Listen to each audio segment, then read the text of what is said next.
Friends good morning, welcome to Archit institute. ఈరోజు సెషన్లో మనం RRB NTPC graduate level notification వచ్చింది కదా, ఒకసారి దాని గురించి డిస్కస్ చేద్దాం. ప్రతి ఒక్క స్టూడెంట్కి చాలా కన్ఫ్యూజ్ ఉంది.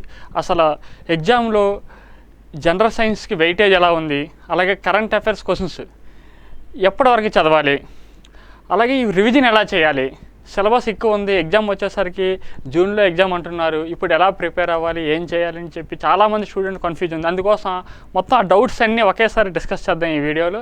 అసలు వేకెన్సీస్ ఎన్ని ఉన్నాయి, కట్ ఆఫ్ ఎంత ఉండొచ్చు, ఎక్స్పెక్టెడ్ కట్ ఆఫ్ ఎంత ఉండొచ్చు, ఎగ్జామ్ ఎప్పుడు ఉండొచ్చు, ఎలా ప్రిపేర్ అవ్వాలి, ఈ తక్కువ టైంలో రివిజన్ ఎలా చేయాలి, ఫస్ట్ ఎగ్జామ్స్ రాయాలా వద్దా, ఈ టైంలో ఎలా చేయాలని ఒకసారి డిస్కస్ చేద్దాం. ఒకసారి డిస్కస్ చేస్తే మనకి RRB NTPC graduate level vacancies వచ్చేసరికి మనకి 8113 వేకెన్సీస్ వచ్చాయి. ఎప్పుడైనా నోటిఫికేషన్ వచ్చింది మనకి నోటిఫికేషన్ వచ్చేసరికి మనకి సెప్టెంబర్ అక్టోబర్లో నోటిఫికేషన్ వచ్చింది. 2024 సెప్టెంబర్ అక్టోబర్లో నోటిఫికేషన్ వచ్చింది. మొత్తం 8113 వేకెన్సీస్ వచ్చాయి, గ్రాడ్యుయేట్ లెవెల్ వేకెన్సీస్. తర్వాత మనకి ఏ వేకెన్సీస్ వచ్చాయి ఒకసారి లెవెల్ 5 లెవెల్ 6కి సంబంధించి గ్రాడ్యుయేట్ లెవెల్లో మనకి వేకెన్సీస్ వచ్చాయి. టోటల్ వేకెన్సీస్ మనకి ఎన్నండి 8113. ఇందులో వచ్చేసరికి chief commercial come ticket supervisor 17336 ఉన్నాయి. తర్వాత స్టేషన్ మాస్టర్ వచ్చేసరికి 994. తర్వాత goods train manager 3144. Junior account assistant cum typist 1507. Senior clerk cum typist 732 vacancies వచ్చాయి. తర్వాత ఇవి సికింద్రాబాద్ జోన్ వైజ్ వచ్చేసరికి, అంటే ప్రతి ఒక్క స్టూడెంట్ మనం చూడండి అన్ని జోన్లకి ఎలిజిబుల్ కాదు, తను ఏదో ఒక జోన్కి అప్లై చేయాలి. ఆ జోన్లో మాత్రం తను ఎన్ని వేకెన్సీస్ పడ్డాయి దానికి మాత్రం ఎలిజిబుల్ అవుతుంది. ఎగ్జాంపుల్ నేను సికింద్రాబాద్ జోన్కి అప్లై చేస్తే ఓన్లీ ఈ 478 వేకెన్సీస్ మాత్రం నేను ఎలిజిబుల్ అవుతాను. అలా సికింద్రాబాద్ జోన్ వచ్చేసరికి మొత్తం ఎన్ని వేకెన్సీస్ వచ్చాయండి 478. ఇందులో కేటగిరీ వైజ్ యూఆర్ కేటగిరీలో 212, ఎస్సీ 66, ఎస్టీ 39, ఓబీసీ వచ్చేసరికి 101 వేకెన్సీస్ ఉన్నాయి. అలా ఈడబ్ల్యూఎస్ 60, టోటల్ 478 వేకెన్సీస్ ఉన్నాయి. తర్వాత సేమ్ చెన్నై వచ్చేసరికి 436, భువనేశ్వర్ వచ్చేసరికి 758, బెంగళూరు వచ్చేసరికి 496 వేకెన్సీస్ వచ్చాయి. ఎవరైతే ఏ జోన్లో అప్లై చేశారో ఆ జోన్లో ఉన్న వేకెన్సీస్ మాత్రం ఎలిజిబుల్ అవుతారు. ఒకసారి ఎగ్జామ్ మనకి చూడండి లెవెల్ ఇంతకుముందు చూడండి లాస్ట్ టైం 2019లో పడింది కదా నోటిఫికేషన్. అప్పుడు వచ్చేసరికి ఎలా ఇచ్చారంటే మనకి graduate level under graduate level రెండింటికి కలిపి కామన్ ఎగ్జామ్ పెట్టారు ప్రిలిమ్స్లో మనకి. ఇప్పుడు ఏం చేశారంటే చూడండి గ్రాడ్యుయేట్ లెవెల్కి వేరే నోటిఫికేషన్ ఇచ్చారు, అండర్ గ్రాడ్యుయేట్కి వేరే నోటిఫికేషన్ ఇచ్చారు. చూడండి ఫస్ట్ స్టేజ్ వచ్చేసరికి అందరికి కలిపి కామన్ ఎగ్జామ్, CBT 1 అనేది కామన్ ఎగ్జామ్. అంటే ఇప్పుడు ఈ 8113 వేకెన్సీస్ ఉన్నాయి కదా, వీటికి ఒకే ఎగ్జామ్ ఉంటుంది. లెవెల్ మనకి CBT స్టేజ్ 1 అయితే ఒకే ఎగ్జామ్ ఉంటుంది, లెవెల్ 5 లెవెల్ 6 కలిపి. వీళ్ళలో ఎవరైతే స్టేజ్ 2కి క్వాలిఫై అవుతారో ఒక జాబ్కి 15 మంది చొప్పున మనకి ఎలిజిబుల్ అవుతారు. ఉదాహరణకి 8113 కదా టోటల్ వేకెన్సీస్ ఇవి. జోన్ వైజ్ ఇప్పుడు ఎగ్జాంపుల్ సికింద్రాబాద్లో 478 వేకెన్సీస్ ఉన్నాయనుకోండి, ఇంటూ 15 ఈ మెంబర్స్ మాత్రమే మనకి స్టేజ్ 2కి క్వాలిఫై అవుతారు. టోటల్ 8113 కాబట్టి ఇంటూ 15 ఈ మెంబర్ స్టేజ్ 2 క్వాలిఫై అవుతారు. స్టేజ్ 2లో కూడా అందరికీ కామన్ ఎగ్జామ్ పెడుతున్నారు. ఇప్పుడు స్టేజ్ 2 క్వాలిఫై అయిన తర్వాత చూడండి ఈ గూడ్స్ ట్రైన్ మేనేజర్ ఎగ్జామ్ ఉంది కదా, ఈ జాబ్కి అయితే డైరెక్ట్గా స్టేజ్ 2లో వచ్చిన మార్కుల ద్వారా జాబ్ ఇచ్చేస్తారు. ఇక్కడ ఏ స్కిల్ టెస్ట్ అవసరం లేదు. అలా కాకుండా senior clerk cum typist post ఉందనుకోండి, దీనికి స్టేజ్ 2 ఎగ్జామ్ అయిన తర్వాత టైపింగ్ టెస్ట్ రావాలి. టైపింగ్ టెస్ట్, ఈ టైపింగ్ టెస్ట్కి స్టేజ్ 1 అండ్ స్టేజ్ 2కి అయితే ఒక వేకెన్సీస్కి ఇంటూ 15 చొప్పున క్వాలిఫై చేస్తారు. ఇక్కడ క్వాలిఫై అయిన తర్వాత ఈ ఎగ్జామ్లో ఈ చూడండి ఈ సీనియర్ క్లర్క్ కమ్ టైపిస్ట్ ఉంది కదా, ఈ పోస్ట్కి అయితే ఎన్ని వేకెన్సీస్ ఉన్నాయో ఒక పోస్ట్కి 8 మెంబర్స్ చొప్పున ఈ టైపింగ్ స్కిల్ టెస్ట్కి ఎలిజిబుల్ అవుతారు. సేమ్ అలాగే junior account assistant cum typist post కూడా సేమ్ అదే విధంగా స్టేజ్ 2లో ఎవరైతే క్వాలిఫై అయ్యారో అందులో 1:8 చొప్పున ఈ టైపింగ్ టెస్ట్కి పిలుస్తారు. తర్వాత chief commercial come ticket supervisor ఉంది కదా, దీనికి స్కిల్ టెస్ట్ ఏం లేదండి, స్టేజ్ 2లో వచ్చిన మెరిట్ ద్వారా డైరెక్ట్ జాబ్ ఇచ్చేస్తారు. చూడండి గూడ్స్ ట్రైన్ మేనేజర్కి, తర్వాత senior commercial come ticket supervisor పోస్ట్కి. తర్వాత స్టేషన్ మాస్టర్, ఇదేంటంటే మనకి స్టేజ్ 2లో స్టేజ్ 2లో వచ్చిన మార్కుల ద్వారా మనకి 1:8 చొప్పున computer based aptitude test CBAT టెస్ట్కి ఎలిజిబుల్ అవుతారు. వాళ్ళకి యాప్ట్యూడ్ టెస్ట్ పెడతారు. ఆ యాప్ట్యూడ్ టెస్ట్లో వచ్చిన స్కోర్కి 30% వెయిటేజ్ ఇస్తారు. అలాగే స్టేజ్ 2లో కంప్యూటర్ బేస్డ్ ఎగ్జామ్ ఉంది కదా, దీంట్లో వచ్చిన మార్కులకి 70% వెయిటేజ్ ఇస్తారు. టోటల్ 100% మార్కులకి మనకి ఫైనల్ రిజల్ట్ వస్తుంది. ఒకసారికి మనకి CBT 1 స్టేజ్ 1 CBT చూడండి, ఫస్ట్ స్టేజ్లో మనకి మొత్తం టైం చూస్తే మనకి 90 minutes ఉంటుంది. 90 minutes ఇస్తారు. క్వశ్చన్స్ ఎన్ని వస్తాయండి? 100 క్వశ్చన్స్. ఈ 100 క్వశ్చన్స్లో జనరల్ అవేర్నెస్ నుండి 40 క్వశ్చన్స్ వస్తాయి, మ్యాథమెటిక్స్ నుండి 30 మార్క్స్ 30 క్వశ్చన్స్ వస్తాయి, రీజనింగ్ నుండి 30 క్వశ్చన్స్ వస్తాయి. Total 100 questions. టైం వచ్చేసరికి 90 minutes, 1.5 hour ఉంటుంది. 100 క్వశ్చన్స్ మనం అటెంప్ట్ చేయాలి. సేమ్ ఇది ప్రిలిమ్స్లో. నెక్స్ట్ మెయిన్స్ ఎగ్జామ్ వచ్చేసరికి, మెయిన్స్ ఎగ్జామ్ ఒకసారి చూడండి, డిఫరెన్స్ ఏం లేదు. టైం అయితే సేమ్ 90 minutes ఉంటుంది. క్వశ్చన్స్ వచ్చేసరికి టోటల్ క్వశ్చన్స్ ఎన్ని అవుతున్నాయండి? 120 క్వశ్చన్స్ అవుతున్నాయి. 20 క్వశ్చన్స్ ఎక్స్ట్రా వస్తున్నాయి. ఈ 20 క్వశ్చన్స్లో 10 క్వశ్చన్స్ జనరల్ అవేర్నెస్కి వెయిటేజ్ పెంచారు, 5 క్వశ్చన్స్ మ్యాథమెటిక్స్, 5 క్వశ్చన్స్ రీజనింగ్లో వెయిటేజ్ పెంచుతున్నారు. టైం చూస్తే సేమ్, క్వశ్చన్స్ అయితే ఒక 20 పెంచారు. ఏంటంటే మెయిన్స్కి. ఇక్కడ చూడండి మెన్షన్ చేశారు, total number of candidates to be short listed shall be 15 times. Community wise అని మెన్షన్ చేశారు, క్యాస్ట్ వైజ్. SC అయితే ST ఎన్ని వేకెన్సీస్ ఉన్నాయి ఇంటూ 15, UR అయితే URలో ఎన్ని వేకెన్సీస్ ఉన్నాయి ఇంటూ 15 అలా చేస్తారండి. దాన్ని ఏదైనా చేంజ్ చేయొచ్చు అని చెప్పి ఇక్కడ ఇంక్రీజ్ ఆర్ డిక్రీజ్ అని మెన్షన్ చేశారు, కానీ నార్మల్గా ఇంటూ 15 తీసుకుంటారు. చూడండి, ప్రతిదానికి కూడా నార్మలైజేషన్ మార్క్స్ ఉంటాయి. స్టేజ్ 1లో పేపర్ ఈజీగా రావచ్చు, కొంతమంది డిఫికల్ట్గా రావచ్చు. అందువల్ల నార్మలైజేషన్ చేసి వాళ్ళందరినీ ఈక్వల్ చేస్తారు. ప్రిలిమ్స్లోని నార్మలైజేషన్ ఉంటుంది, మెయిన్స్లో ఎలాగో ఒకే ఎగ్జామ్ కాబట్టి డైరెక్ట్గా మార్కుల ద్వారా జాబ్ ఇవ్వచ్చు. నెక్స్ట్ చూడండి, టైపింగ్ టెస్ట్ అయితే మనకు తెలిసి ఎంత అండి టైపింగ్ స్పీడ్ ఉండాలి? 1 minute 30 words ఉండాలి. అలా కాకుండా మనకి CBAT టెస్ట్ అని ఉంది. దేనికండి ఇది? స్టేషన్ మాస్టర్ జాబ్కి ఒక వేకెన్సీకి 8 members చొప్పున మనకు క్వాలిఫై చేస్తారు. సెకండ్ స్టేజ్లో ఎవరికైతే మార్కులు వస్తాయో ఆ స్టేషన్ మాస్టర్ ఎవరైతే చూజ్ చేసుకుంటారో వాళ్ళకి ఎన్ని వేకెన్సీస్ ఉన్నాయి ఇంటూ 8 members చొప్పున CBAT టెస్ట్కి ఎలిజిబుల్ అవుతారు. ఈ CBAT టెస్ట్లో మినిమం స్కోర్ 42 రావాలంట. చూడండి, దాంట్లో చూడండి మనకి CBAT టెస్ట్లో వచ్చిన దానికి 30% వెయిటేజ్, ఈ స్టేజ్ 2లో మెయిన్స్ వచ్చిన దానికి 70% వెయిటేజ్. ఈ రెండు కలిపి మనకి చూసి ఫైనల్గా మనకి స్టేషన్ మాస్టర్లో చూస్తారు ఎన్ని మార్కులు వచ్చాయని, దాన్ని బట్టి మనకి జాబ్ ఇస్తారండి. చూడండి, క్యాండిడేట్స్ ఒక జాబ్కి ఎంతమంది అండి? 8 members తీస్తారు. ఇక్కడ మెన్షన్ చేశారు చూడండి, candidates equal to 8 times the number of vacancies station master mention చేశారు. ఇది కూడా కమ్యూనిటీస్ వైజే ఉంటుంది. ఏదైనా UR, OBC, SC, ST ఇలా చూస్తారండి. క్యాస్ట్ వైజ్ ఏది సెలెక్ట్ చేసిన. తర్వాత ఒకసారి మ్యాథమెటిక్స్ సిలబస్ వచ్చేసరికి మీరు దీంట్లో చూడండి, ఇక్కడ అన్ని టాపిక్స్ ఉన్నాయండి. మ్యాథమెటిక్స్ వచ్చేసరికి మొత్తం అన్ని టాపిక్స్ ఉన్నాయి. ఇక్కడ ఎక్సెట్రా అని మెన్షన్ చేశారు చూసుకోండి, అన్ని టాపిక్స్ ఉన్నాయి. చూడండి, దీంట్లో కోఆర్డినేట్ జామెట్రీ ఉంటుంది, హైట్స్ అండ్ డిస్టెన్స్, మన ట్రిగనామెట్రీ మెన్షన్ చేశారా? ట్రిగనామెట్రీలో హైట్స్ అండ్ డిస్టెన్స్ వస్తుంది. కోఆర్డినేట్ జామెట్రీ ఉంటుంది, surds and indices, probability, permutations and combinations, probability కూడా సిలబస్లో ఉందండి. వస్తున్నాయి, లాస్ట్ టైం వచ్చింది, ఇప్పుడు కూడా వస్తాయి. ప్రతి టాపిక్ నుండి క్వశ్చన్స్ ఖచ్చితంగా వస్తాయండి. ఇక్కడికి వచ్చి ఎక్కువ ఇంపార్టెంట్ ఏంటండి? Number system. ఇక్కడ మెన్షన్ చేయలేదు కదా, surds and indices, coordinate geometry mention చేయలేదు, లేకపోతే ఇక్కడ పెర్మిటేషన్స్, కాంబినేషన్స్ మెన్షన్ చాలా అనుకోవద్దు. మ్యాథమెటిక్స్ అంటే అన్నీ మనకు అన్నీ ఇస్తారండి. దీంట్లో చూడండి, ఎక్సెట్రా అని మెన్షన్ చేశారు కదా, ప్రతి టాపిక్ చదవాల్సిందే. ఒకసారి వెయిటేజ్ ఎలాగిస్తారో మనం డిస్కస్ చేద్దాం. మ్యాథమెటిక్స్ నుండి వెయిటేజ్ ఎలాగిస్తారు? అందరికీ డౌట్, దేనికి ఎక్కువ ప్రియారిటీ ఇవ్వాలి, దేనికి తక్కువ ప్రియారిటీ ఇవ్వాలని చెప్పి. ఒకసారి చూసేసరికి నెంబర్ సిస్టమ్ టాపిక్ నుండి మనకి చూడండి, మనం అంటే చూడండి ఫిక్స్డ్గా ఏది ఉండదు. మనకి లాస్ట్ టైం అబ్జర్వ్ చేస్తే 2019 NTPC అయింది కదా, దీని యొక్క ఎగ్జాము 2020 December, January అయింది. అప్పుడు ఎలా ఇచ్చారంటే మనకి మోర్ దెన్ 100 shifts అయ్యాయి, 130 shifts వరకు అయ్యాయండి.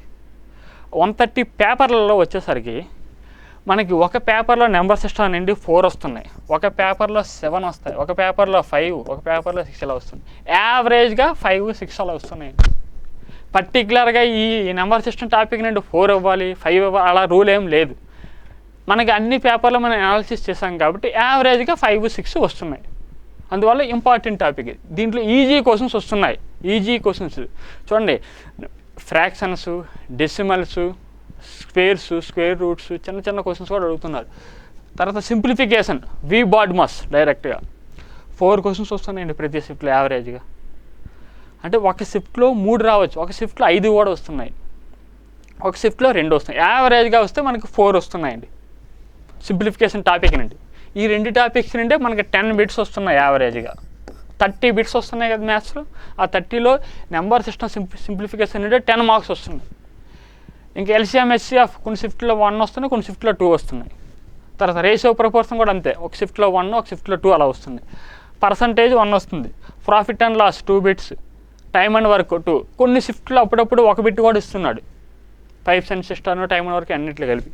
తర్వాత time and distance, trains, boats and streams, మీకు రేసెస్,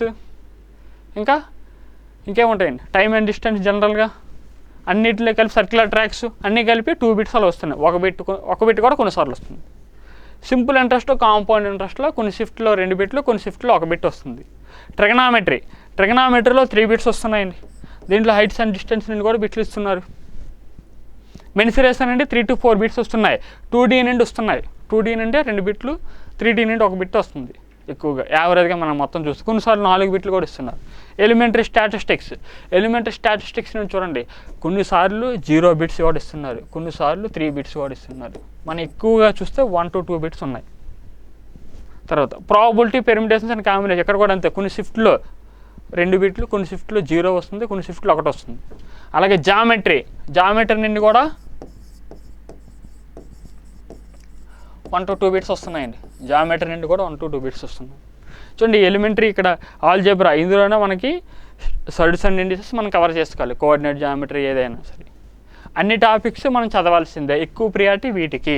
చూడండి జనరల్గా ప్రతి ఒక్కరు చదువుతారు ఏ టాపిక్స్ని. చూడండి మీరు నెంబర్ సిస్టమ్ అయితే అందరూ పెడతారండి బిట్స్, సింప్లిఫికేషన్ కూడా అందరూ పెడతారు, ఎల్సిఎం హెచ్సిఎఫ్ కూడా అందరూ పెడతారు. రిజల్ట్ ఇక్కడ చూడండి డిఫరెన్స్ ఏంటంటే, ఈ ప్యూర్ మ్యాథ్స్ టాపిక్స్ ఉన్నాయి కదా, ఈ స్టాటిస్టిక్స్, ఈ పెర్మిటేషన్స్, కాంబినేషన్స్, ఈ మెన్సురేషన్స్, ఇవి డిసైడ్ చేస్తాయి ఎవరికైనా ఎగ్జామ్లో ఖచ్చితంగా. ఇవి ఎవరైతే స్కోర్ చేస్తారో వాళ్ళే ముందుకుంటారండి. 30 బిట్స్లో మనకు మ్యాథమెటిక్స్లో అందరూ కూడా 21 to 22 బిట్స్ అందరూ పెడతారండి. ఈజీగా వస్తున్నాయి చూడండి మీరు. ఈ profit and loss, time and work ఇవన్నీ ఈజీగా ఇస్తున్నారు, ఇవి అందరూ అటెంప్ట్ చేస్తారు. డిఫరెన్స్ ఎక్కడ వస్తుంది అంటే అందరికి కూడా చూడండి జామెట్రీ నుండి వచ్చే బిట్లే డిఫరెన్స్ వస్తాయి అందరికీ కూడా.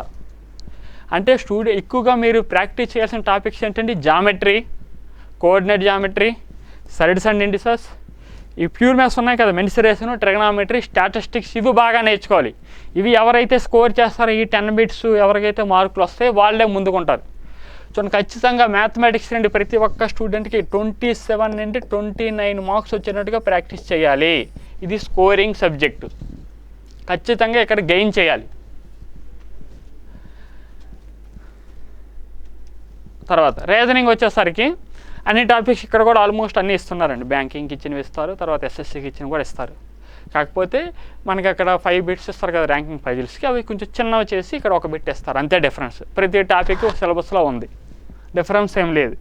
ఇక్కడ కూడా చూడండి రీజనింగ్ కూడా మనకి ఎనాలజీ అందరూ అటెంప్ట్ చేస్తారు, మనకి ఈ సిరీస్ సమ్స్ అందరూ అటెంప్ట్ చేస్తారు, కోడింగ్ డీకోడింగ్ అందరూ అటెంప్ట్ చేస్తారు, బ్లడ్ రిలేషన్స్ పెడతారు, డైరెక్షన్స్ పెడతారు. ఇక డిసైడ్ చేసినవి ఏంటంటే చూడండి డేటా సఫిషియన్సీ, ఈ అనలిటికల్ రీజనింగ్ ఉంది కదా, ఇవి చూసుకోవాలి. ఒకసారి ఇంపార్టెంట్ టాపిక్స్ చూస్తే ఇవన్నీ ఇంపార్టెంట్ టాపిక్స్ అండి. రీజనింగ్లో అందరికీ కూడా 30 మార్క్స్కి 30కి 24 to 25 బిట్స్ అందరూ పెడతారండి. ఆ మిగిలిన 4 to 5 బిట్సే మనకి ఇంపార్టెంట్. వీటి ద్వారా ఇవి ఎవరైతే స్కోర్ బాగా చేస్తారో, స్టేట్మెంట్స్ ఎగ్జిబిషన్స్ అవ్వచ్చు, స్టేట్మెంట్ ఆర్గ్యుమెంట్లు అవ్వచ్చు, చూడండి సిట్టింగ్ అరేంజ్మెంట్, ఇవి ఎవరైతే అటెంప్ట్ చేస్తారో స్కోర్ తీసుకొస్తారో వాళ్ళే ముందుకెళ్తారండి. తర్వాత వర్డ్ అనాలజీ అంటే మనకి జీకే కూడా ఇందులో కవర్ అవుతుంది. తర్వాత నెంబర్ పజిల్స్, తర్వాత డేటా సఫిషియన్సీ, ఈ టాపిక్స్ చాలా ఇంపార్టెంట్ అండి. ఎవరైతే ఈ స్టేట్మెంట్స్ చూడండి దీంట్లో ఇవి ఇచ్చినవి 0 to 2 బిట్స్ ఇస్తాడు, కొన్ని షిఫ్ట్లో 1 బిట్ ఇస్తాడు, కొన్ని షిఫ్ట్లో 2, కొన్ని షిఫ్ట్లో ఇవ్వడం లేదు. కానీ 1 బిట్ వచ్చినా ఆ బిట్ అటెంప్ట్ చేయాల్సింది, అలా ప్రాక్టీస్ చేయాలి. రీజనింగ్ వచ్చు కదా అని వదిలేస్తారు స్టూడెంట్. ప్రతి ఒక్కరు మిస్టేక్ ఏం చేస్తారంటే ఎంతసేపు profit and loss, compound interest ఎక్కువ, అర్థమెటిక్ ఎక్కువ ప్రాక్టీస్ చేస్తూ ఉంటారు. వందల బిట్లు ప్రాక్టీస్ చేస్తారు. అది చూస్తే ఈజీ బిట్లు ఇచ్చేస్తారు ఇక్కడ. ఈ రీజనింగ్ నాకు వచ్చు కదని చెప్పి ప్రాక్టీస్ చేయరు. ఎగ్జామ్లో ఇదే డిసైడ్ చేసేస్తుంది. అందరికీ 24 బిట్స్ వస్తాయి, కానీ రీజనింగ్లో స్కోర్ చేయాల్సింది ఎంతండి 28 వరకు తీసుకురావాలి ఖచ్చితంగా స్కోరు. ఇక్కడ ఈ 3 మార్క్స్ పెంచడం చాలా easy.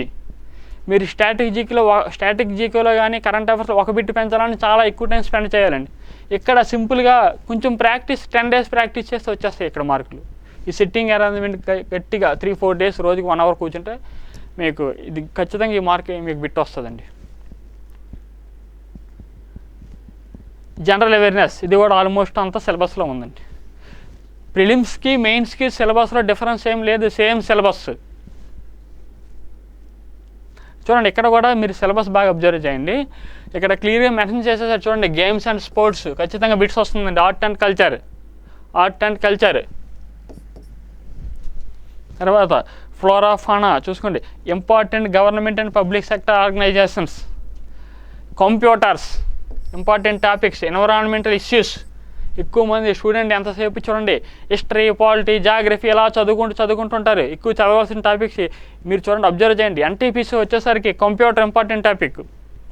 Science and technology, environmental issues ఉన్నాయి, అవి చూసుకోండి. గవర్నమెంట్ ఆర్గనైజేషన్స్ ఉన్నాయి కదా, ఇవి ఇస్తారు ఎక్కువగా.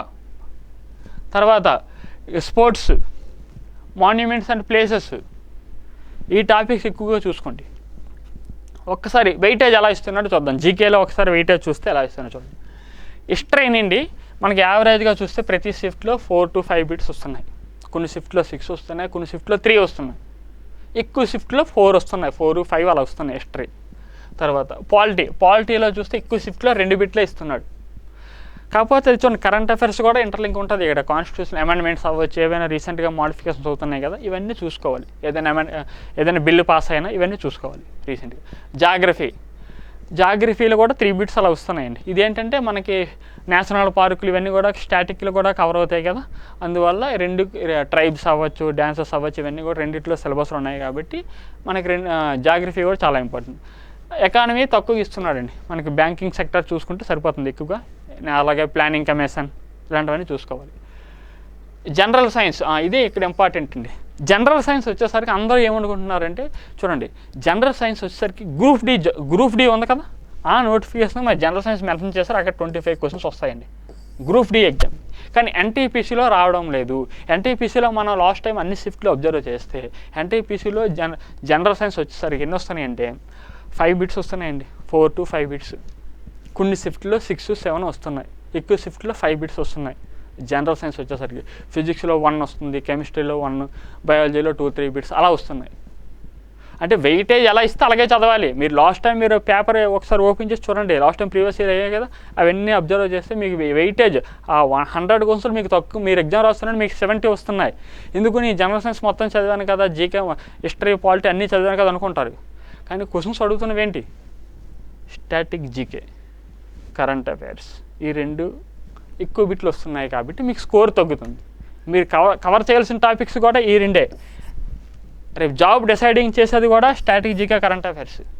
కానీ ఇవి చదవాలి. History, polity, geography, general science ఇవి ఖచ్చితంగా రావాలి. అవి వస్తే ఇవి కూడా ఎక్స్ట్రా వస్తేనే మనం ముందులో ఉంటాం. చూడండి హిస్టరీ బిట్స్ అందరూ పెడుతున్నారండి. ఇప్పుడు ప్లాసీ వారు ఇప్పుడు డైరెక్ట్గా ఇచ్చేస్తున్నాడు బిట్స్. ఈ స్టాటిక్ జీకే, కరెంట్ అఫైర్స్ ఎవరు పెడతారో వాళ్ళే ముందుకెళ్తున్నారు. అందువల్ల ఖచ్చితంగా మీరు వెయిటేజ్ ఇక్కడ ఎలా ఇస్తున్నారో టైం కూడా మీరు చదివేటప్పుడు కూడా ఈ వెయిటేజ్ ప్రకారంగా మీరు టైం స్పెండ్ చేయాలి. అంతేగా నేను ప్రతిరోజు హిస్టరీ చదువుతున్నాను కదా, పాలిటీ చదువుతున్నాను కదా, నాకు 80 ఎందుకు రావడం లేదంటే మీకు రావు, అలా రావు. అడుగుతున్న క్వశ్చన్ స్ట్రాటజీగా 10 బిట్లు వస్తున్నాయి ఎగ్జామ్లో. హిస్టరీ నుండి 4 బిట్స్ వస్తున్నాయి. మీరు హిస్టరీ 5 గంటలు చదివి స్ట్రాటజీగా చదవకపోతే ఎలా మార్కులు వస్తాయి? వెయిటేజ్ ప్రకారం చదవాలి. గ్రూప్ డి ఎగ్జామ్లో జనరల్ సైన్స్ 25 క్వశ్చన్స్ వస్తాయి. ఓకే, రిమైనింగ్ రైల్వే ఎగ్జామ్స్లో జనరల్ సైన్స్ వెయిటేజ్ ఉంది. ఎన్టీపీసీ వచ్చేసరికి జనరల్ సైన్స్ వెయిటేజ్ తక్కువ. అది మోస్ట్ ఇంపార్టెంట్ చూడండి. కంప్యూటర్ వచ్చేసరికి 3 బిట్స్ వస్తున్నాయి. కంప్యూటర్ సిలబస్ తక్కువ, వెయిటేజ్ ఎక్కువ. బేసిక్ క్వశ్చన్స్ అడుగుతున్నారు కంప్యూటర్స్లో కూడా. ఎబ్రివేషన్స్ అడుగుతున్నారు. ఏఎల్యూ అంటే చిన్న క్వశ్చన్స్ అడుగుతున్నారు. కంప్యూటర్ ఖచ్చితంగా 3 బిట్స్ వస్తున్నాయి ఎక్కువ షిఫ్ట్లో చూసుకోవాలి. తర్వాత సైన్స్ అండ్ టెక్నాలజీ ప్రతి షిఫ్ట్లో 2 బిట్లు మినిమం వస్తున్నాయి. తర్వాత ఎన్విరాన్మెంట్ అండ్ ఎకాలజీ ఇక్కడ కూడా 2 బిట్లు వస్తున్నాయి. అంటే మీరు ఎక్కువ కవర్ చేసిన సిలబస్ చూడండి, ఎన్విరాన్మెంట్ ఎకాలజీ 2 రోజులు చదివితే అయిపోతుందండి ఈ టాపిక్.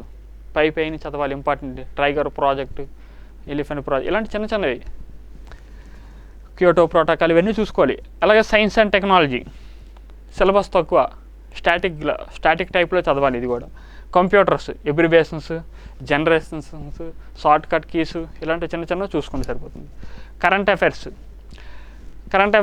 తర్వాత డిస్కస్ చేద్దామండి. అది కొంచెం ప్రతి ఒక్కరికి డౌట్ ఉంది. కరెంట్ అఫైర్స్ ఎన్ని మంత్స్ నుంచి చదవాలి, 2 సంవత్సరాల ముందు చదవాలా, 1 year ముందు చదవాలా, కన్ఫ్యూజన్ ఉంది. అది తర్వాత డిస్కస్ చేద్దాం. ఒకసారి సిలబస్ చూస్తే మీకు అర్థమైంది కదండి. ఎక్కువ వెయిటేజ్ ఏం చేయాలి, static GK 8 to 10 bits, 10 bits వస్తున్నాయి. కరెంట్ అఫైర్స్లో కూడా మనకి 7 బిట్స్ 8 బిట్స్ అలా వస్తున్నాయి. కరెంట్ అఫైర్స్లో కూడా హిస్టరీ నుండి 4 to 5 bits. History, polity, geography, economy ఇవన్నీ చదవాల్సిందే. ఇవన్నీ కూడా మార్కులు స్కోర్ చేయాల్సిందే. వీటితో పాటు స్ట్రాటజీగా కరెంట్ అఫైర్స్ కూడా స్కోర్ చేయాలి. ఎంతసేపు చూడండి, ఈ బేసిక్ టాపిక్స్ చదువుకుంటే మనకి జాబ్ వస్తుందంటే ఇప్పుడు అవ్వదండి. ఖచ్చితంగా స్ట్రాటజీగా కరెంట్ అఫైర్స్ కూడా చదవాలి. ఇప్పుడు చూడండి, ఇదేం ఫిక్స్డ్గా ఈ వెయిటేజ్ ఇప్పుడు నేను చెప్పింది కూడా కన్ఫర్మ్ అని కాదండి. ఇది నేను ఏం చేశానంటే లాస్ట్ టైం జరిగింది కదా, RRB NTPC 2019 జరిగింది కదా, అప్పుడు అనాలిసిస్ చేస్తే అన్ని పేపర్లు చూస్తే ఏ టాపిక్ నుండి ఎన్ని క్వశ్చన్స్ వస్తున్నాయో చూస్తే ఇలా ఉందండి వెయిటేజ్. ఇప్పుడు రాబోయే ఎగ్జామ్లో 1 బిట్ పెరగవచ్చు, 1 బిట్ తగ్గొచ్చు, గ్యారంటీ లేదు, రూల్ కూడా లేదు. నేను చెప్పాను ఇందాక ఆల్జీబ్రా అంటే 3 క్వశ్చన్స్ వస్తాయన్నాను, రావాలని గ్యారంటీ లేదు. 5 బిట్స్ రావచ్చు, 2 బిట్స్ రావచ్చు, కానీ 90% ఎలానో వస్తుంది. లాస్ట్ టైం చూసాం కదా, మనం ఏదో 2016 NTPC చూసాం, 2019 చూసాం, ఇప్పుడు 2024 ఆల్మోస్ట్ ఇంతకుముందు అలా వస్తున్నాయి కాబట్టి ఇప్పుడు కూడా అలానే రావచ్చు. కొంత 10% వేరియేషన్ ఉంటుంది, అంతేగాని ఫిక్స్డ్ కాదు. ఇక్కడ స్ట్రాటజీకి 10 బిట్లు ఇవ్వాలి అలా రూల్ ఏం లేదు. కొన్ని షిఫ్ట్లో 6 బిట్స్ వస్తాయి, కొన్ని షిఫ్ట్లో 12 బిట్స్ వస్తాయి, కొన్ని షిఫ్ట్లో 4 వస్తాయి, కొన్ని షిఫ్ట్లో 1 బిట్ అయినా రావచ్చు. ఆ గ్యారెంటీ, కానీ ఎక్కువ 90% ఇలానే వస్తుంది. మీరు ఆల్రెడీ SSC ఎగ్జామ్స్ చాలామంది రాస్తుంటారు. SSCలో కూడా ఫిక్స్డ్ ప్రతి షిఫ్ట్ అబ్జర్వ్ చేయండి. కొన్ని షిఫ్ట్లో కరెంట్ అఫైర్స్ 0 వస్తాయి, కొన్ని షిఫ్ట్లో 7 వస్తాయి, అంతే. అంటే ఫిక్స్డ్ వెయిటేజ్ లేదు, మారుతాయి. కొన్ని షిఫ్ట్లో జనరల్ సైన్స్ వచ్చేసరికి 10 వస్తాయి, కొన్ని షిఫ్ట్లో 2 వస్తాయి. కానీ ఎక్కువగా మనం అబ్జర్వ్ చేస్తాం కదా, లాస్ట్ టైం షిఫ్ట్లన్నీ అబ్జర్వ్ చేస్తే ఇలానే వెయిటేజ్ ఉంది. అందువల్ల మనం ఫస్ట్ ప్రియారిటీ ఇలా ఇవ్వాలి, సెకండ్ ప్రియారిటీ సిలబస్ అయితే అన్నీ కవర్ చేస్తాం, కానీ వెయిటేజ్ చదివేటప్పుడు ఈ టాపిక్స్ కంప్లీట్ చేసేయాలి ముందు. అది నెక్స్ట్. ఒకసారి ఇప్పుడు కరెంట్ అఫైర్స్ ఒకసారి డిస్కస్ చేద్దాం. అసలు కరెంట్ అఫైర్స్ క్వశ్చన్స్ ఎలా అడుగుతున్నారు.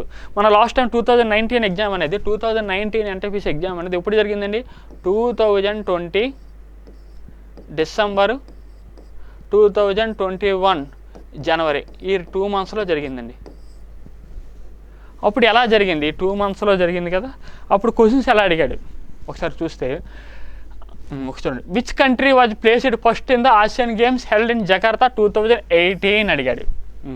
2020 ఎండింగ్, 2021 జనవరి అనుకుందాం. ఇది ఆల్మోస్ట్ 2.5 years 3 years ముందు ఎగ్జామ్స్ అడిగారు కదా అనుకుంటాం. యాక్చువల్గా ఆసియన్ గేమ్స్ లేటెస్ట్గా ఈ ఎగ్జామ్కి అయ్యే ముందు లేటెస్ట్గా ఎప్పుడు జరిగింది, 2018లో జరిగింది. అందువల్ల ఇది బిట్ కరెంట్ అఫైర్స్ అవుతుంది. రీసెంట్గా ఎప్పుడు జరిగిందో మనకి అది రీసెంట్గా జరిగినట్టు అవుతుంది. 2018లో జరిగింది, తర్వాత 2022లో జరిగింది.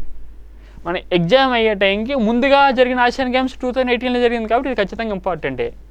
దీన్ని బట్టి మనకేం అర్థం అవుతుంది, రీసెంట్గా జరిగిన ఒలింపిక్స్ చూసుకోవాలి, రీసెంట్గా జరిగిన కామన్వెల్త్ గేమ్స్ చూసుకోవాలి, రీసెంట్గా జరిగిన ఇప్పుడు చూడండి French open, Wimbledon, US opens, ఇలా అన్ని 4 చూసుకోవాలి రీసెంట్గా జరిగినవన్నీ. నోబెల్ ప్రైజెస్, ఇప్పుడు అవార్డ్స్ వచ్చేసరికి నోబెల్ ప్రైజ్ రీసెంట్గా ఎప్పుడు ఇచ్చారు, రీసెంట్గా ఆస్కార్ అవార్డులు ఎప్పుడు ఇచ్చారు, రీసెంట్గా పద్మ అవార్డులు ఎప్పుడు, ఇవన్నీ చూసుకోవాలి. అంటే రీసెంట్గా ఏదైనా చూడండి, G20 సమిట్ రీసెంట్గా ఇండియాలో ఎప్పుడు జరిగింది, 2023లో 22లో ఎప్పుడు జరిగింది అనుకోండి, అది ఇంపార్టెంట్ పెట్టవద్దు మనకి. ఇండియాలో జరిగి లేటెస్ట్గా బ్రిక్స్ సమిట్ ఇండియాలో లేటెస్ట్గా ఎప్పుడు జరిగింది అది చూసుకోవాలి. అలా అంటే ఏదైనా ఇష్యూ రీసెంట్గా ఏదైతే జరుగుతుందో అది 3 years ముందు జరిగిన అది ఇంపార్టెంట్.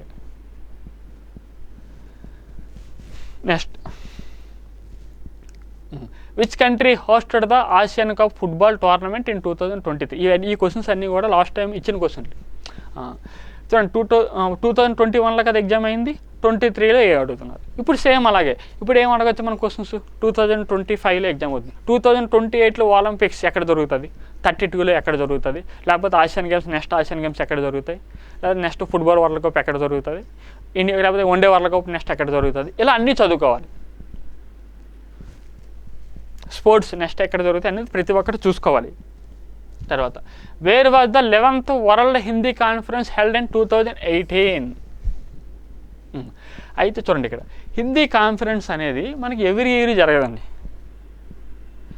అయితే ఎగ్జామ్ అయ్యే టైంకి రీసెంట్గా ఎక్కడ జరిగింది, ఎప్పుడు జరిగింది, 2018లోనే జరిగింది. ఆ తర్వాత జరగలేదు ఎగ్జామ్ అయ్యే టైంకి. అందువల్ల రీసెంట్గా వరల్డ్ హిందీ కాన్ఫరెన్స్ 2018లో జరిగింది కాబట్టి పెట్టించాడు. అది రీసెంట్గా ఏదైనా ఇప్పుడు ఇందిరాగాంధీ అవార్డు వచ్చింది అనుకోండి, రీసెంట్గా 2 years ముందు వస్తే 2 years చూసుకోవాలి, ఇంకా అనౌన్స్ చేయకపోవచ్చు లేటెస్ట్ది. అందువల్ల లేకపోతే గాంధీ పీస్ ప్రైజ్ ఉండొచ్చు, అది రీసెంట్గా ఎప్పుడు ఇచ్చారో అది చూసుకోవాలి. అలా రీసెంట్గా ఏదైనా ఇష్యూ జరిగితే అది ఇంపార్టెంట్. అది 3 years ముందా 4 years ముందు అనేది కాదు. ఏదైనా ఇంతకుముందు ఏది లేదు ఒకేసారి చేంజ్ చేశారు అనుకోండి, అది ఇంపార్టెంట్. లేదా రైల్వే బడ్జెట్ని యూనియన్ బడ్జెట్ మెర్జ్ చేశారు అనుకోండి రీసెంట్ అనుకోండి, అది ఇంపార్టెంట్. అది 3 years ముందు జరిగిందా 4 years ముందు అనేది సెకండరీ. రీసెంట్గా ఏదైనా ఒక మార్పు జరిగితే అది ఇంపార్టెంట్. తర్వాత how many times India been elected as a non permanent member of the UN security council till October. చూడండి, రీసెంట్ వరకు అడిగారు. 2020 డిసెంబర్లో ఎగ్జామ్, 2 months ముందు కూడా అడుగుతున్నారు. ఇది ఇప్పుడు కూడా అడగవచ్చు ఈ బిట్.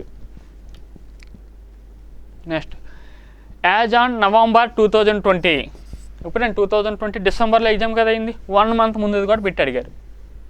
రీసెంట్ కరెంట్ అఫైర్స్ అడుగుతున్నారు. అంటే దీన్ని బట్టి మీకు ఒక ఐడియా వస్తుంది ఏంటండి, లేటెస్ట్ 6 months బాగా చదువుకోవాలి. రీసెంట్గా ఏదైనా ఒక స్పోర్ట్స్ ఆసియన్ గేమ్స్ కానీ ఇలాంటివి ఏమైనా జరిగినా అవార్డులు ఇచ్చారు, అవన్నీ చదువుకోవాలని అర్థమవుతుంది అది. తర్వాత who won the Spanish La Liga title 2019-20, ఇది కూడా రీసెంట్గా జరిగింది. లా లిగా అవార్డు లేటెస్ట్గా ఎప్పుడు ఇచ్చారో ఆ బిట్ అడిగాడు. 9 dots ప్రైజ్ అవార్డు 2019లో ఎవరు గెలిచారు. ఆ తర్వాత ఇంకా తెలియదు మనకి, ఎగ్జామ్ అయ్యేటప్పుడు 2020ది ఇంకా అనౌన్స్ చేయలేదు. 19దే మనకు తెలుసు కాబట్టి లేటెస్ట్గా అదే ఇచ్చారు కాబట్టి ఆ బిట్ ఇంపార్టెంట్. తర్వాత who presented the interim union budget on 1st February 2019, అంటే 2 years ముందు అనుకుంటాం. కానీ చూడండి, ఇంటర్మ్ బడ్జెట్ ఇక్కడ మెన్షన్ చేశారు. ఇంటర్మ్ బడ్జెట్ ఎప్పుడు ఇస్తారండి, ఎలక్షన్స్ ముందు. 2019 మనకి ఎలక్షన్స్ ముందు మధ్యంతర బడ్జెట్ ఇస్తారు కదా, ఆ బడ్జెట్ ఎవరు ప్రవేశపెట్టారు. రీసెంట్గా అదే కదా పెట్టారు మనకి. 2024లో ఎలక్షన్ జరిగింది, అప్పుడు ఈ ఇంటర్మ్ బడ్జెట్ ఎవరు ప్రవేశపెట్టారు అలా చూసుకోవాలి. లేటెస్ట్గా ఇంటర్మ్ బడ్జెట్ ఎవరు ప్రవేశపెట్టారు అది important bit. Next, how many countries are the members of OPEC as on November 2020, recent ఇదే. ఓకే, ఇది రిపీటెడ్ బిట్. ఓకేలే, ఇక్కడ చూడండి ఏం అడిగారు, which country ranked first in the world as per the human and development index 2020 rankings అడుగుతున్నారు. దీన్ని బట్టి ఒక ఐడియా చూడండి ఎలా చదవాలంటే, మనకు స్పోర్ట్స్ లేటెస్ట్గా ఒలింపిక్స్ అవ్వచ్చు, ఇంకా వింబుల్డన్ అవ్వచ్చు, ఇంకా ఏవైనా చైనా ఇప్పుడు చూడండి బ్యాడ్మింటన్ వరల్డ్ ఛాంపియన్షిప్ అవ్వచ్చు, లేకపోతే ఫుట్బాల్ వరల్డ్ కప్ అవ్వచ్చు, ఇవన్నీ రీసెంట్గా జరిగినవన్నీ చూసుకోవాలి. కామన్వెల్త్ గేమ్స్ అవ్వచ్చు, ఆసియన్ గేమ్స్ అవ్వచ్చు, ఇవన్నీ కూడా రీసెంట్గా జరిగిన. నెక్స్ట్ ఎక్కడ దొరికితే అలా చూసుకోవాలి. అలాగే అవార్డులు కూడా రీసెంట్గా ఏ అవార్డులు ఇచ్చారు అవన్నీ చూసుకోవాలి. నోబెల్ ప్రైజ్ అవ్వచ్చు, ఆస్కార్ అవార్డులు అవ్వచ్చు, ఏవైనా అవన్నీ కూడా. అలాగే రీసెంట్గా ఎవరైనా చూడండి, ఇప్పుడు example high court chief justice first time ఒక ఉమెన్ అక్కడ సెలెక్ట్ అయ్యారు అనుకోండి, నామినేట్ అయితే ఆ బిట్ ఇంపార్టెంట్ అవుతుంది. అంటే ఇప్పటి వరకు లేనిది ఎవరైనా కొత్తగా ఫస్ట్ టైం ఒక చేంజ్ అయితే అది ఇంపార్టెంట్. లేకపోతే మంచి స్కీము ఇప్పుడు వరకు లేనిది ఒక స్వచ్ఛ భారత్ పెట్టారు 2014లో, అది ఇంపార్టెంట్. ఇప్పుడు కూడా పెట్టారు, అడుగుతారు. డిజిటల్ ఇండియా అడుగుతారు, జన్ధన్ యోజన గురించి అడుగుతారు, ఆయుష్మాన్ భారత్ గురించి అడుగుతారు. స్కీములు ఖచ్చితంగా ఇంపార్టెంట్ అండి. అది 5 years ముందు ఇచ్చినా 10 years ముందు ఇచ్చినా చాలా ఇంపార్టెంట్. అవన్నీ కూడా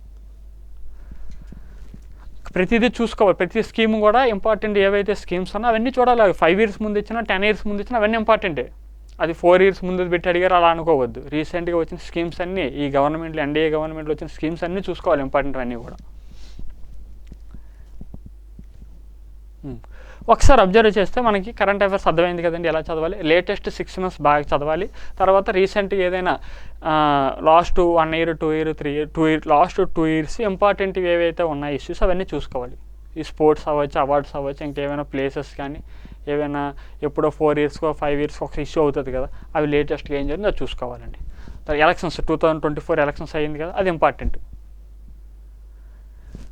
ఒకసారి సికింద్రాబాద్ జోన్ ఒకసారి అబ్జర్వ్ చేద్దామండి. సికింద్రాబాద్ జోన్ లాస్ట్ టైము ఎలా అయిందంటే మనకి ఇప్పుడులాగా అండర్ గ్రాడ్యుయేట్కి వేరే ఒకే నోటిఫికేషన్ వచ్చిందండి. అప్పుడు సపరేట్ కాదు.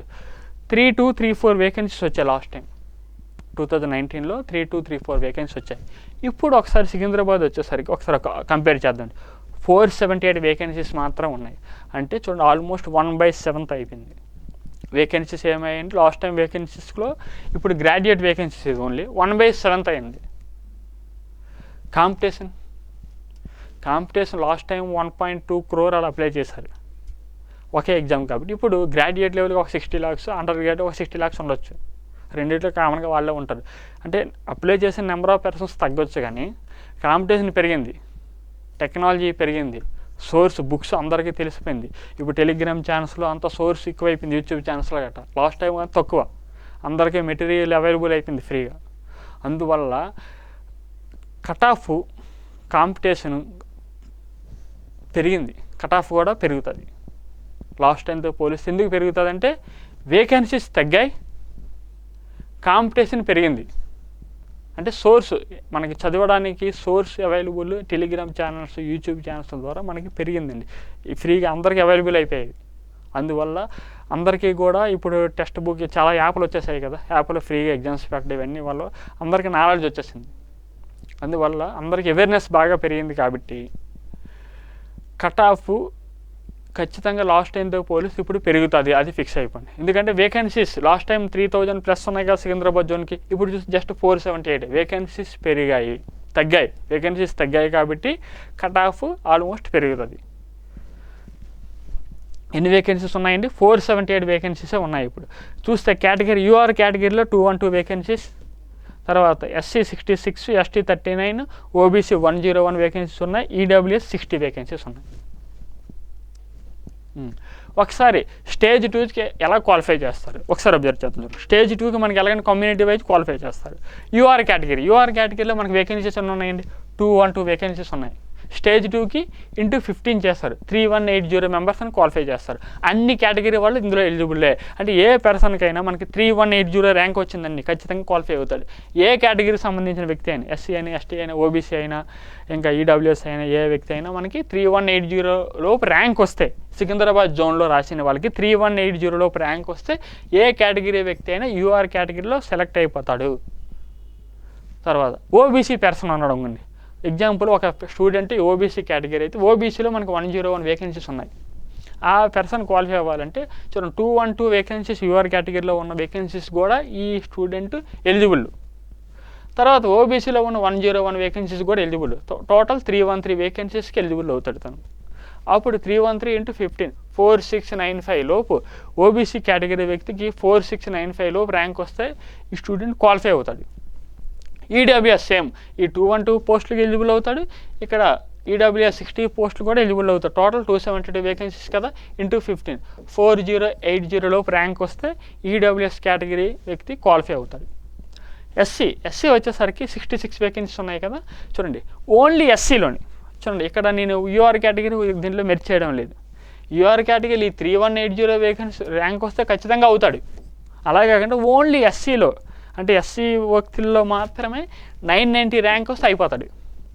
SC కేటగిరీలో అతనికి ఎంత ర్యాంక్ రావాలి? 990 ర్యాంక్ రావాలి. తర్వాత ఓన్లీ STలో చూడండి స్టార్ పెట్టాను, అందుకే ఓన్లీ STలో చెప్తాను. ఈ 3180 లోపు ర్యాంక్ వస్తే ఖచ్చితంగా క్వాలిఫై అవుతాడు. అలా కాకుండా ఓన్లీ STలో అబ్జర్వ్ చేస్తే ఈ 585 లోపు ర్యాంక్ వస్తే తను స్టేజ్ 2కి క్వాలిఫై అవుతాడు. ఇది అర్థమైందండి. కమ్యూనిటీ వైజ్ మనకి క్వాలిఫై చేస్తానన్నారు కదా, అది ఎలా చేస్తారని నేను చెప్తున్నాను. సికింద్రాబాద్ జోన్ ఎగ్జాంపుల్ తీసుకుని చెప్తున్నాను.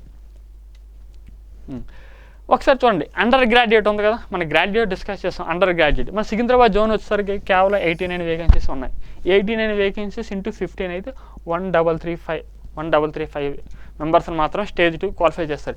ఖచ్చితంగా ఒకటి మాత్రం చెప్పగలరు, గ్రాడ్యుయేట్ కన్నా అండర్ గ్రాడ్యుయేట్కి కట్ ఆఫ్ ఎక్కువ ఉంటుంది. ఎందుకు ఉంటుందో అర్థమవుతుందండి, తక్కువ మంది క్వాలిఫై అవుతారు కాబట్టి. పేపరు ఈజీగా ఉన్న డిఫికల్ట్గా ఉన్న ఎలా ఇచ్చినా సరే ఖచ్చితంగా గ్రాడ్యుయేట్ కన్నా అండర్ గ్రాడ్యుయేట్కి కట్ ఆఫ్ ఎక్కువ ఉంటుంది. ఇది మాత్రం ఖచ్చితంగా చెప్పగలరు. ఎందుకంటే తక్కువ మంది క్వాలిఫై అవుతారు కదా, కేవలం 1335 మంది మాత్రమే క్వాలిఫై అవుతారు. వేకెన్సీస్ చాలా తక్కువ ఉన్నాయి, 89 వేకెన్సీస్ ఉన్నాయి కాబట్టి 89 × 15 1335 మెంబర్స్ మాత్రమే క్వాలిఫై అవుతారు. ఇందులో కూడా కేటగిరీ వైజ్ యూఆర్లో ఉన్న వేకెన్సీస్ × 15 25 ఉన్నాయి అనుకోండి యూఆర్ కేటగిరీకి, 42 ఉన్నాయి 42 × 15 630 మెంబర్స్ మాత్రం యూఆర్ కేటగిరీ. తర్వాత ఓబీసీ ఎన్ని వేకెన్సీస్ ఉంటే × 15 చేయాలి. అలా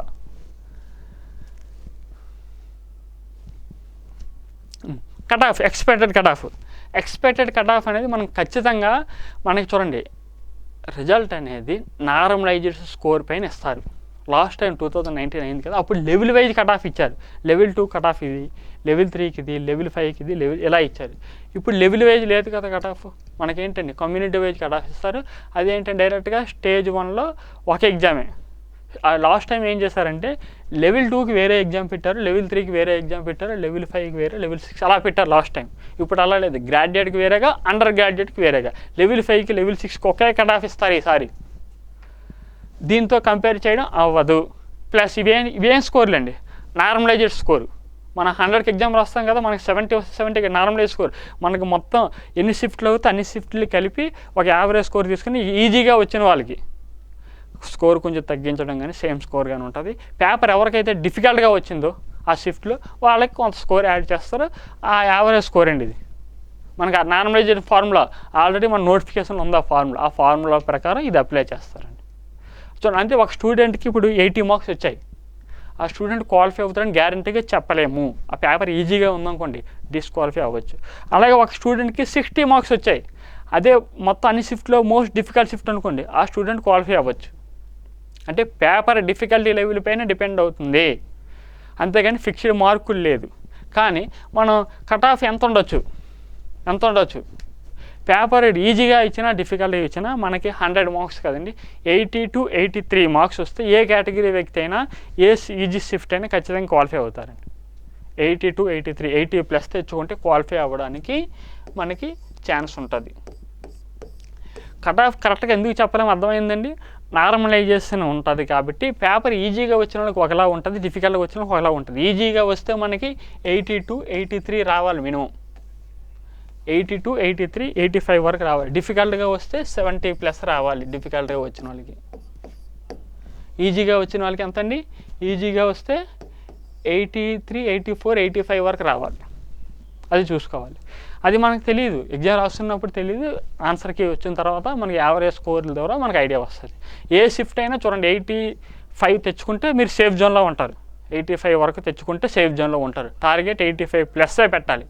లాస్ట్ టైం చూడండి ఇక్కడ 68 ఉంది కదా, 70 ఉంది కదా, ఇప్పుడు ఇలా ఉంటుంది, దీంతో సంబంధం లేదు. అప్పుడు వేకెన్సీస్ వేరు, అప్పుడు షిఫ్ట్లు ఎక్కువ ఉన్నాయి, ఇప్పుడు షిఫ్ట్లు తక్కువ. ఎందుకంటే 60 లక్షల మంది వరకు గ్రాడ్యుయేట్ లెవెల్ వరకు మనకి ఆర్టీఐ పెట్టాం కదా, ఆర్టీఐ ద్వారా మనకి 60 లక్షల వరకు అప్రాక్స్ ఉన్నట్టు తెలుస్తుంది. అది జోన్ వైజ్ మారిపోద్ది కదా మళ్ళీ, అందువల్ల లాస్ట్ టైంతో ఇప్పుడు కంపేర్ చేయలేము. ఇది నార్మలైజ్డ్ స్కోరు. కట్ ఆఫ్ మాత్రం చెప్తాను కదా, 85 వరకు తెచ్చుకుంటే మీరు ఏ షిఫ్ట్ అయినా ఏ కేటగిరీ అయినా ఖచ్చితంగా క్వాలిఫై అవుతారు. ఈజీ షిఫ్ట్ అయితే ఖచ్చితంగా 85+ రావాల్సిందే. ఒకవేళ డిఫికల్ట్ షిఫ్ట్ అయితే మనకి 70 వచ్చినా ఛాన్స్ వస్తుంది, కానీ 85+ టార్గెట్ పెట్టండి అందరూ కూడా ఖచ్చితంగా. చూడండి, ఇది ఎన్టీపీసీ అనేది ఎప్పుడో లాస్ట్ టైం 2019లో వచ్చింది, 2021లో ప్రిలిమ్స్ అయింది, మెయిన్స్ వచ్చేసరికి 2022లో పెట్టారు. మెయిన్స్ ఎగ్జామ్ వచ్చేసరికి చాలా డిలే అయ్యింది అప్పుడు. తర్వాత మళ్ళీ ఇదే రావడం, ఇది ఎప్పుడో ఆపర్చునిటీ వస్తుంది, ఆపర్చునిటీ ఖచ్చితంగా అందరూ వినియోగించుకోవాలి. ఇది ఇప్పుడు వేకెన్సీస్ కూడా లేవు. చూడండి, తెలుగు మీడియం వాళ్ళకి ఇది మంచి ఆపర్చునిటీ. మన ఏపీ వాళ్ళకైతే తెలంగాణ వాళ్ళకైతే ఇది మంచి ఆపర్చునిటీ. ఎందుకంటే వేకెన్సీ ఏమి లేవు ఇప్పుడు, ఎస్ఐ కానిస్టేబుల్ ఏమి లేవు, గ్రూప్స్ కూడా అయిపోయాయి ఎగ్జామ్స్. ఇప్పుడు మ్యాథ్స్ కొంత బాగా వచ్చిన వాళ్ళకి ఒకే ఒక నోటిఫికేషన్ తెలుగు మీడియం వాళ్ళకి రైల్వే ఎగ్జామ్స్. ఇందులో బెస్ట్ జాబ్ ఏదంటే ఈ ఎన్టీపీసీ గ్రాడ్యుయేట్ లెవెల్ 5 మంచి జాబులు అండి. ఆల్రెడీ నెక్స్ట్ ఇయర్ మనకి నెక్స్ట్ జనవరిలో మనకి 8th పే కమిషన్ కూడా వస్తుంది, శాలరీస్ కూడా చాలా పెరుగుతాయి, సెంట్రల్ గవర్నమెంట్ సెలవులు కూడా ఎక్కువ ఇస్తారు. ఖచ్చితంగా ఇది ఆపర్చునిటీని ఖచ్చితంగా వినియోగించుకోవాలి. ఇప్పుడు ఎగ్జామ్ జూన్లో అవ్వచ్చు అంటున్నారు. ఈ 45 days 50 days జాగ్రత్త అలర్ట్గా మంచి ప్లాన్ చేసుకుంటూ డైలీ ఒకసారి ఆ ప్లానింగ్ కూడా నేను ఎలా చేయాలో చెప్తాను. అలా చదివితే మీరు ఖచ్చితంగా రివిజన్ చేయాలి. ఇప్పుడు స్టార్ట్ చేద్దామంటే అవ్వదు, ఎప్పటి నుంచి చదువుతున్నారు కాబట్టి అందరూ కూడా రివిజన్ ఎలా చేయాలి ఒక ప్లాన్ చెప్తాను. ఈ విధంగా మీరు ఫాలో అవ్వండి, ఖచ్చితంగా క్వాలిఫై అవుతారు. తర్వాత చూడండి, ప్రతిరోజు మీరు ఎలా చదవాలి డైలీ ఎక్కువ చదవ 8 అవర్స్ నేను చెప్పినట్టు ఖచ్చితంగా ఫాలో అవ్వండి. ఓన్లీ 8 అవర్స్ చదవండి. ఈ రివిజన్ ఈ 50 రోజులు నేను చెప్పినట్టుగా ప్లాన్ చేసుకుని రివిజన్ చేయండి. ఖచ్చితంగా మీరు 80+ స్కోర్ ఖచ్చితంగా వస్తుంది. 80+ 85 వరకు ఖచ్చితంగా వెళ్తారు. ఎలా చేయాలి చూడండి. అందరూ కూడా రీజనింగ్ ప్రతిరోజు కూడా చాప్టర్ వైజ్ మాక్ టెస్ట్ రాయాలి. సెక్షనల్ కాదు, చాప్టర్ వైజ్. అంటే ఒకరోజు మీరు స్టేట్మెంట్స్ అండ్ కన్క్లూజన్స్ ఉన్నాయి కదా, ఆ రోజు ఎగ్జామ్ రాయండి. నెక్స్ట్ రోజు వచ్చేసరికి స్టేట్మెంట్స్ ఆర్గ్యుమెంట్స్, తర్వాత రోజు స్టేట్మెంట్స్ ఎగ్జంప్షన్స్, నెక్స్ట్ రోజు నెంబర్ పజిల్స్ ప్రాక్టీస్ చేయాలి. ఆ నెక్స్ట్ రోజు వర్డ్ అనాలజీ, ఆ నెక్స్ట్ రోజు వచ్చేసరికి ఇంకేంటి నెంబర్ సిరీస్, తర్వాత కోడింగ్ డికోడింగ్, తర్వాత ఏం చేస్తామండి ఇన్పుట్ అవుట్పుట్. రీజనింగ్లో అన్ని టాపిక్స్ నుండి వస్తున్నాయి. తర్వాత సెట్టింగ్ అరేంజ్మెంట్, ప్రతి టాపిక్ రోజుకు ఒక టాపిక్ చెప్పిన మనం ఒక 30 డేస్ ఖచ్చితంగా ప్రతిరోజు ప్రాక్టీస్ చేస్తే ఈ చాప్టర్ వైజ్ అన్నీ అయిపోతాయి. ఆ తర్వాత 20 డేస్ ఏం చేయాలి, సెక్షనల్ ఎగ్జామ్స్ రాయాలి. డైలీ మనకి 20 మినిట్స్ మీరు ఎగ్జామ్ రాసుకుంటే తర్వాత 10 మినిట్స్ ఆ రాని 2-3 బిట్లు ఉంటాయి కదా, అవి ప్రాక్టీస్ చేయాలి. 30 మినిట్సే మీరు టైం ఇవ్వండి రీజనింగ్కి. డైలీ ఇవ్వాల్సిందే. 30 డేస్ మీరు చాప్టర్ వైజ్ ప్రతి చాప్టర్ అయిపోయిన తర్వాత ఆ 20 డేస్ కూడా సెక్షనల్ ఎగ్జామ్స్ రాయాలి. రీజనింగ్ అరగంట టైం ఇస్తే సరిపోతుంది డైలీ, ఇంకేం చేయవసరం లేదు. తర్వాత మ్యాథమెటిక్స్ ప్రతిరోజు మీరు ఫార్ములాలు చదవాలి అరగంట ఖచ్చితంగా. ఈరోజు జామెట్రీ చదవండి, రేపు ఆల్జెబ్రా చదవండి, తర్వాత ట్రిగోనోమెట్రీ చదవండి, తర్వాత మీరు కాంపౌండ్ ఇంట్రెస్ట్లో ఉన్న ఇంపార్టెంట్ ఫార్ములాస్ లేకపోతే ఇంపార్టెంట్ మోడల్స్, లేకపోతే ప్రాఫిట్ అండ్ లాస్లో వచ్చిన ఇంపార్టెంట్ మోడల్స్ చూసుకోండి. తర్వాత నెంబర్ సిస్టంలో కొన్ని మోడల్స్ చూడండి, డివిజిబిలిటీ రూల్స్ చూడండి, ఫ్యాక్టర్స్, రికరింగ్ నెంబర్స్ ఎలా చేయాలి ఇవన్నీ నేర్చుకోండి. ఖచ్చితంగా ఫార్ములా అంటే ఫార్ములా కాదు, మోడల్స్ పర్సంటేజ్లో కొన్ని కన్ఫ్యూజ్ అయ్యే మోడల్స్ ఉన్నాయి, ఇంకా ఆ మోడల్స్ చూడండి. తర్వాత time and distance, train opposite వస్తే ఎలా చేయాలి, ఒకే డైరెక్షన్ వస్తే ఎలా చేస్తారు, ప్రతి టాపిక్ అలాగా. టైమ్ అండ్ వరకు లేకపోతే టైప్స్ అండ్ సిస్టమ్ రోజుకి ప్రతిరోజు ½ అన్ అవర్ ప్రాక్టీస్ ఖచ్చితంగా ఇవ్వాల్సింది. స్టాటిస్టిక్స్లో ఫార్ములాస్, మీన్, మోడ్, మీడియన్ ఎలా, రేంజ్ అంటే ఏమిటి, స్టాండర్డ్ డేవియేషన్ అంటే ఏమిటి, ప్రతి టాపిక్ చూడాల్సిందే. అలాగే పెరిమిటేషన్ అండ్ కాంబినేషన్స్, తర్వాత ప్రాబబిలిటీ, ప్రతి టాపిక్ కూడా మనకి ½ అన్ అవర్ ప్రతిరోజు కూడా ఫార్ములాస్ చదవాలి. ఇంపార్టెంట్ మోడల్స్ కానీ ఫార్ములాస్ కానీ ప్రతిరోజు. Reasoning ½ an hour, maths ½ an hour ప్రతిరోజు. మార్నింగ్ లెవెల్ కానీ 6 to 7 o'clock ప్రతిరోజు 1 hour ప్రాక్టీస్ చేయండి. తర్వాత ఇది key role. Static GK, current affairs మీకు డిసైడ్ చేసేస్తుంది. 50 days ఏం లేదు. ప్రతిరోజు మీరు ఏం చేస్తారంటే ఆల్రెడీ మీరు చదివింది రివిజన్ చేయాలి.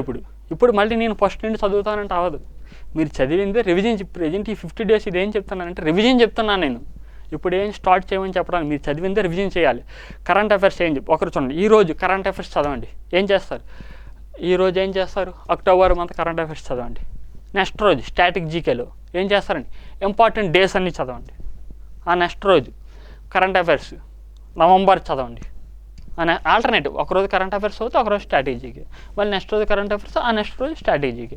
స్టాటిక్ జీకేలో రోజుకి ఒక టాపిక్. ఒకరోజు ఫోల్క్ డ్యాన్సెస్ చూడండి, ఒకరోజు వరల్డ్ హెల్త్ ఆర్గనైజేషన్స్ ఉన్నాయి కదా, యునెస్కో హెడ్ క్వార్టర్స్ ఎక్కడ ఉంది, వరల్డ్ హెల్త్, ఇలాంటివి ఏవైనా టాపిక్. లేకపోతే ఏవైనా కంప్యూటర్ ఎబ్రివేషన్స్ ఇలాంటివి ఏవైనా, లేకపోతే ఏది సైన్స్ అండ్ టెక్నాలజీ అవ్వచ్చు, ఎన్విరాన్మెంటల్ ఇష్యూస్ అవ్వచ్చు, ఏదో ఒకటి.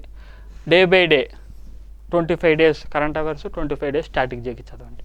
తర్వాత మ్యాథ్స్, ఎగ్జామ్ అండ్ అనాలిసిస్, ఇది కూడా చూడండి. ఒకరోజు అయితే మీరు చేంజ్ చేస్తారంటే జామెట్రీ ఒక 2.5 hours ప్రాక్టీస్ చేయండి. ఆ రోజు ఇంకేం చేయొద్దు, అది ఒకటే ప్రాక్టీస్ చేయండి. ఆ నెక్స్ట్ రోజు వచ్చేసరికి ఖచ్చితంగా ఎగ్జామ్ రాయాలి. ఏం రాయాలి ఎగ్జామ్, ఎన్టీపీసీ ఎగ్జామ్ రాయాలి. 90 minutes ఎగ్జామ్ రాసి 1 hour ఏం చేయాలండి అనాలిసిస్ చేయాలి. ఎక్కడ బిట్స్ పోతున్నాయి, తక్కువ మార్కులు ఎందుకు వచ్చాయి, నాకు 70 ఎందుకు వచ్చాయి, 10 marks పెంచాలని నేను ఏం చేయాలి, ఆ అనాలిసిస్ చేయండి. ఎక్కడ బిట్స్ పోతున్నాయో అండర్లైన్ చేసుకోండి.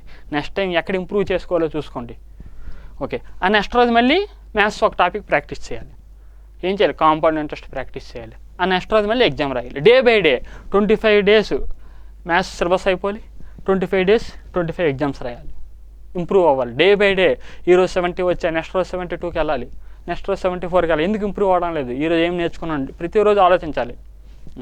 తర్వాత రిమైనింగ్ సిలబస్ ఉన్నాయి చూడండి. History, polity, geography, economy. 10 days history, రోజుకి 2.5 hours రివిజన్ చేయాలి. ఒకరోజు మొఘల్స్ టాపిక్ రివిజన్ చేయండి, ఒకరోజు ఢిల్లీ సుల్తాన్లు రివిజన్ చేయండి. అలా హిస్టరీ. అలాగే పాలిటీ, ఒకరోజు ఆర్టికల్స్ రివిజన్ చేయండి, ఒకరోజు అమెండ్మెంట్స్, ఒకరోజు షెడ్యూల్స్, ఒకరోజు పార్ట్స్, అలా ఏదో ఒక టాపిక్. ఒకరోజు జాగ్రఫీ, ఒకరోజు రివర్స్ చూడండి. రివర్స్ తర్వాత ఏంటి నేషనల్ పార్కులు అవ్వచ్చు, లేకపోతే ఓరల్ జాగ్రఫీ చూడండి. అలాగే ఒక్కొక్క టాపిక్ రోజుకి కూడా. తర్వాత ఎకానమీ కూడా ఒక 4 days 3-4 days, ఈ 50 daysలో ఒక 4 days ఇవ్వండి ప్రతి. అలాగే జనరల్ సైన్స్ ఒక 8 days అలా ఇవ్వండి. అలా ప్లాన్ చేసుకుని 50 days కూడా ఈ 5 topics మేనేజ్ చేయండి. ఒకటి మన సిలబస్ బట్టి దీనికి హిస్టరీకి 12 days, పాలిటీకి 9 days, జాగ్రఫీకి 12 days, ఎకానమీకి 7 days, జనరల్ సైన్స్కి ఒక 10 days అలా ఇవ్వండి. అలాగే ప్లాన్ చేసుకుని 50 daysలో రోజుకు 2.5 hours అంటే 125 hours వస్తాయి మీకు. 125 hoursలో ఈ సిలబస్ మొత్తం అవ్వాలి. అలాగే మ్యాథ్స్ 2.5 hours అవ్వాలి. 25 days మీరు చేస్తారు కాబట్టి ఎంతండి 62.5 hoursలో మ్యాథ్స్ సిలబస్ అయినట్టు. ప్రాక్టీస్ రివిజన్ చేస్తున్నారు ఓన్లీ. అలా ఎగ్జామ్స్ 25 exams రాస్తారు, అనాలిసిస్ చేస్తారు. ఈ 50 days ఇలా మీరు ప్లాన్ చేసుకుంటే మనకి సిలబస్ అంతా కవర్ అయిపోద్ది. ఇక్కడ ఈ స్టాటిక్ జీకోలోనే మీరు కవర్ చేయండి. ఏంటండి కంప్యూటర్ అయినా, ఎన్విరాన్మెంటల్ ఇష్యూస్ అయినా, లేకపోతే సైన్స్ అండ్ టెక్నాలజీ అయినా ఏదైనా కూడా ఇలా ప్లాన్ చేసుకుని ఖచ్చితంగా మీరు క్వాలిఫై అవుతారు. 85 marks టార్గెట్ పెట్టుకోండి. 85 to 90 టార్గెట్ పెట్టుకోవాలి ఖచ్చితంగా. ఈ రెండు మీరు బాగా చదివితే ఖచ్చితంగా మంచి స్కోర్ వస్తుందండి. అందరూ ఇవి స్కోర్ చేస్తారండి. హిస్టరీ, పాలిటీలు స్కోర్ చేస్తారు.